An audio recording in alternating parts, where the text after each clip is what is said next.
নমস্কার দর্শক বন্ধু। সন্তান যখন মা বাবার উপর অত্যাচার করে এর উপর কিন্তু আর কোনো দুঃখ হয় না।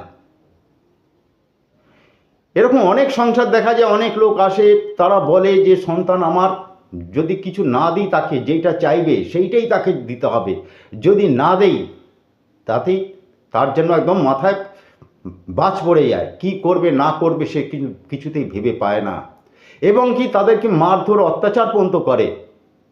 সুতরাং এই হলে আপনারা কি করবেন না, সাথে সাথে আপনারা আপনাদের আশেপাশে যে, যদি দেখেন কোথাও অর্ধনারীশ্বর শিবলিঙ্গ, অর্ধনারীশ্বর অর্থাৎ একদিকে শিব একদিকে দুর্গা, এই রকম যদি কোথাও কোনো মন্দির আপনারা পান, বা যদি নাও পান, ফটো নিয়ে এসে আপনারা যদি ওনার ঠিকমতো রূপে পূজা করতে পারেন, এই ধীরে ধীরে ধীরে ধীরে কিন্তু এই পরিস্থিতি কাটতে থাকে। এটা বহু লোককে দিয়ে আমি দেখেছি এবং পরীক্ষা করেছি। এছাড়া আরও অনেক উপায় আছে, যোগাযোগ করুন, বলে দেবো। নমস্কার।